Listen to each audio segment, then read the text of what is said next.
নেনুয়ার এই রেসিপি এতটাই টেস্টি হয়, একবার বানালে বারবার বানাতে হবে।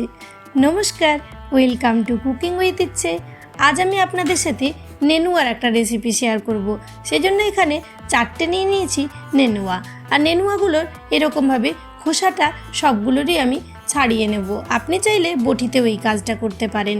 তারপর এগুলোকে একটু ছোট ছোট সাইজে এরকমভাবে কেটে নেব। তাহলে আমরা যখন এটাকে মিক্সারে দেব খুব সহজে এটাকে পেস্ট করা পসিবল হবে। আর এই ক্ষেত্রে চেষ্টা করবেন একটু নরম দেখে নেনুয়াগুলো কেনার, তাহলে কিন্তু রেসিপির স্বাদ বেশি ভালো হবে। তারপর একটা মিক্সার জারের মধ্যে এই নেনুয়াগুলোকে আমি নিয়ে নিচ্ছি। এখন এটাকে আরও একটু টেস্টি করার জন্য অল্প একটু আদা আর কাঁচা লঙ্কা আমি এটার মধ্যে অ্যাড করে দিচ্ছি। লঙ্কাটা নিজের পরিমাণ মতন নেবেন, আর নেনুয়াগুলো কাটার পর ভালো করে জল দিয়ে কিন্তু ধুয়ে নেবেন। এখন এই পেস্টটা আমাদের রেডি হয়ে গেছে। এর মধ্যে আমি বাইন্ডিংয়ের জন্য দিয়ে দিচ্ছি হাফ কাপ ভেজানো ছোলার ডাল।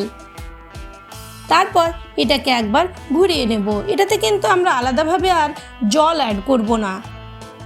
দেখুন এরকম আমাদের ঘনত্বের ব্যাটারটা রেডি হয়েছে। এখন এটাকে আরও একটু ক্রিস্পি বানানোর জন্য আমি দিয়ে দিচ্ছি এটাতে হাফ কাপ পরিমাণে চালের গুঁড়ো। চালের গুঁড়োর পরিবর্তে আপনি কর্নফ্লোর বা বেসনেরও ব্যবহার কিন্তু করতে পারেন। এখন এটার মধ্যে আমি 2-3টে জিনিসকে অ্যাড করছি। দিয়ে দিচ্ছি পরিমাণ মতন হলুদ, অল্প একটু নুন, আর তার সাথে দেব আমাদের রোস্ট করে গুঁড়ো করে রাখা গোটা জিরে। এখানে এরকমভাবে গোটা জিরের একটু গুঁড়ো দিলে খুব টেস্টটা ভালো হয়। সমস্ত কিছু ভালো করে মিশিয়ে একবার মেখে নেব। আর এরকম আমাদের ব্যাটারটা হবে, এর থেকে শক্ত বা নরম কিন্তু এটাকে করার দরকার নেই। তারপর এখন একটা নিয়ে নিয়েছি থালার মধ্যে দিয়ে দিলাম অল্প একটু সাদা তেল।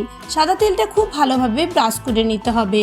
তবে আপনি চাইলে সাদা তেলের পরিবর্তে অন্য যে কোনো তেল ব্যবহার করতে পারেন।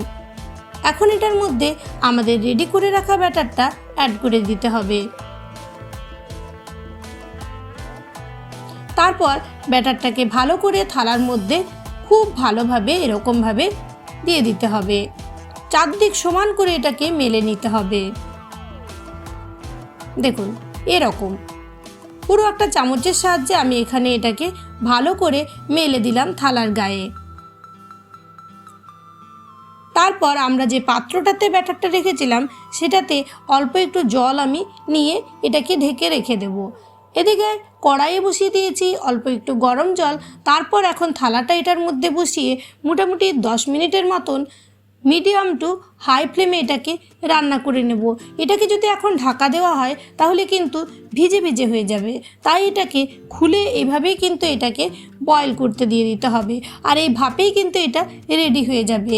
10 মিনিট পরে দেখুন, দেখেই বোঝা যাচ্ছে রঙটা যেমন চেঞ্জ হয়ে গেছে তেমনই এটা অনেকটাই সেদ্ধ হয়ে গেছে। এখন এটাকে আমি মোটামুটি 10 মিনিটের জন্য আরও ঢেকে রান্না করব। আর আঁচটা এই পর্যায়ে মিডিয়াম টু লো রাখবো, যাতে করে এটা খুব ভালোভাবে সেদ্ধ হয়ে যায়। তারপর কিছুক্ষণ পরে ফিরে এলেই দেখতে পাবেন যে এটা কিন্তু আমাদের খুব সুন্দরভাবে সেদ্ধ হয়ে গেছে। এখন আর হাতে এরকমভাবে প্রেস করলে হাতে লাগবে না। দেখুন এটা আমাদের খুব সুন্দরভাবে কিন্তু রেডি হয়ে গেছে। নামিয়ে নিয়েছি এটাকে। আর তারপর একটা ছুরির সাহায্যে এখন আমি ভালো করে এটাকে শেপ রেডি করে নিচ্ছি। প্রথমে দুপাশের সাইডগুলো কেটে নিলাম, তারপর মাঝ বরাবর এরকম লম্বা লম্বা করে কেটে নিচ্ছি। তারপর আড়াআড়ি করে এগুলোকে এরকম চৌকো শেপে আমি রেডি করে নিলাম। আপনি চাইলে এটাকে ত্রিভুজ বা অন্য কোনো আপনার পছন্দের শেপ দিতে পারেন। তারপর যখন এগুলো খুব ভালো মতো ঠান্ডা হয়ে যাবে সেটার জন্য ওয়েট করব। না ঠান্ডা হলে কিন্তু এগুলো বেরিয়ে আসবে না। তারপর ঠান্ডা হয়ে গেলে একটা ছুরির সাহায্যে এরকমভাবে এগুলোকে অল্প অল্প করে প্রেস করে আর থালার থেকে আলাদা করে বের করে নেব। আপনি চাইলে একটু ছোট সাইজেরও করতে পারেন। আমি যেহেতু বাড়িতেই খাওয়া হবে তাই একটু বড় করে এগুলোকে বানিয়েছি। এইভাবে সমস্ত অংশগুলো আমি একটা প্লেটে নিয়ে নিচ্ছি। আর দেখেই বুঝতে পারছেন এটা কিন্তু খুব সুন্দরভাবে আমাদের সেদ্ধ হয়ে গেছে। আর আজকের রেসিপি কিন্তু একেবারে নিরামিষ রেসিপি। তার সাথে আজকের রেসিপিতে একেবারে কম তেল মশলার ব্যবহার হবে। দেখুন এগুলো আমাদের যখন সবকটা বেরিয়ে চলে আসবে তখন আমি কড়াই নিয়ে নিয়েছি জাস্ট 2-3 চামচ সর্ষের তেল। তেলটা ভালো মতো গরম হলে আঁচটা একেবারে কম করে দিয়ে আমি এগুলোকে এরকমভাবে এখানে দিয়ে দিচ্ছি। তারপর কিছুই না, জাস্ট যেরকমভাবে সেঁকে নিতে হয় সেরকমভাবে একটু এই পাশটা ভালো করে একটু কালার চেঞ্জ হওয়া অবধি ওয়েট করতে হবে। হালকা ভেজে নিলে হয়ে যাবে, কিন্তু খুব একটা বেশি ডুবো তেলে ফ্রাই করার দরকার নেই। তারপর এটাকে উল্টে দিলাম। যেরকমভাবে আমরা ধোকার সবজি বানাই সেই ধোকার সবজিতেও অনেক সময় আমরা ডুবো তেলে বানাই, আবার অনেক সময় কম তেলেও কিন্তু আমরা এগুলোকে ফ্রাই করি। আপনি চাইলে তাওয়াতেও এটা আরও কম তেলে ফ্রাই করে নিতে পারেন। দেখুন দু পাশটাই কিন্তু আমাদের খুব সুন্দরভাবে এরকমভাবে কালারটা চেঞ্জ করে একটু লো ফ্লেমে ফ্রাই করে নিতে হবে। তারপর দু পিঠ ভালো করে যখন আমাদের হালকা করে এটা এরকম কালার চলে আসবে তখন এটাকে তুলে রাখতে হবে। মোটামুটি 3-4 মিনিটে এটা রেডি হয়ে যায়। সমস্তগুলোই আমি এরকমভাবে তুলে নিলাম। তারপর এই তেলের মধ্যেই বাকি যেগুলো সাইডের অংশের ছিল সেগুলো আমি ফ্রাই করে নিচ্ছি। আর কিন্তু আলাদাভাবে তেল দিতে হয়নি, এই তেলেই কিন্তু আমাদের খুব সুন্দরভাবে ভাজা হয়ে গেছে।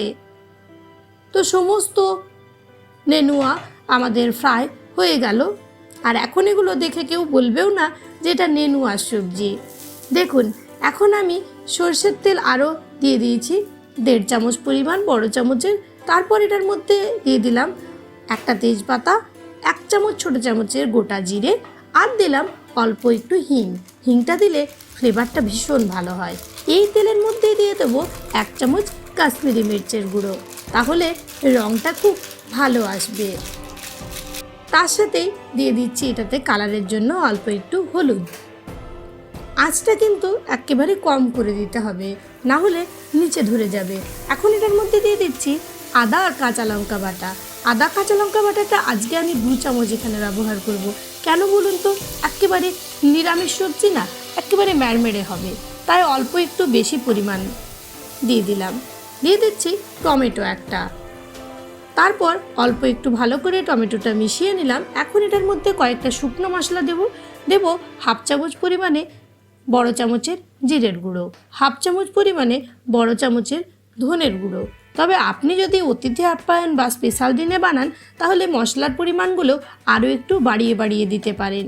আর এইখানে আমি যে মশলাগুলো অ্যাড করছি তার পাশাপাশি একটু পোস্ত বাটা বা চারমগজ কাজু বাটাও দিতে পারেন।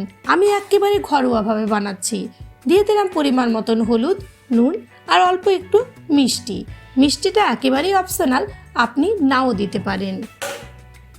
এটাতে একেবারে আর কিছুই আমি দেব না, একেবারে ঘরোয়াভাবে আজকের রেসিপিটা রেডি করছি।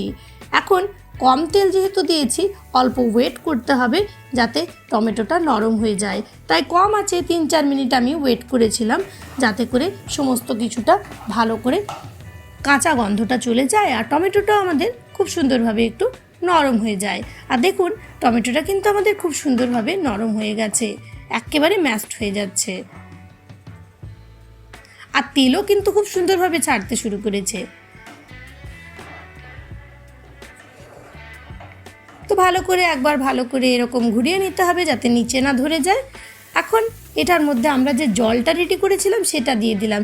এই জলটা দিলে আর কিছুই না, জাস্ট একটু ঘন হবে আমাদের কারিটা, কেননা ওটাতে আমাদের ডালটা আছে। তারপর যেগুলো ছোট ছোট অংশ অল্প একটু করেছিল সেগুলো এটার মধ্যে অ্যাড করে দিলাম। এখন এটাকে ঢেকে অল্প আমি জাস্ট তাড়াতাড়ি করে সেদ্ধ করে নেব।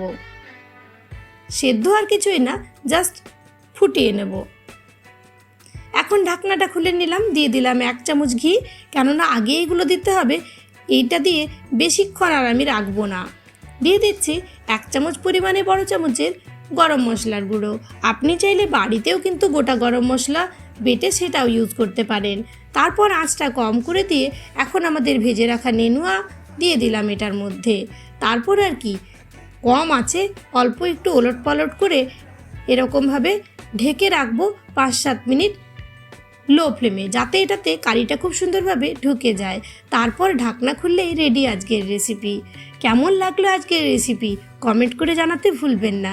যদি ভালো লেগেছে আত্মীয় বন্ধুদের সাথে প্লিজ শেয়ার করবেন আর লাইক দিতে ভুলবেন না যেন। চ্যানেলে প্রথম দর্শক বন্ধু হলে প্লিজ চ্যানেলটাকে সাবস্ক্রাইব করবেন আর পাশে থাকা বেল বাটনটা অবশ্যই অলে সেট করে দেবেন। চ্যানেলের যদি কোনো সাজেশন থাকে অবশ্যই সাজেস্ট করবেন। সবাই ভালো থাকবেন, সুস্থ থাকবেন, গরম ভাত বা পোলাওয়ের সাথে অবশ্যই বানাবেন। ধন্যবাদ ভিডিওটা ফুল ওয়াচ করার জন্য।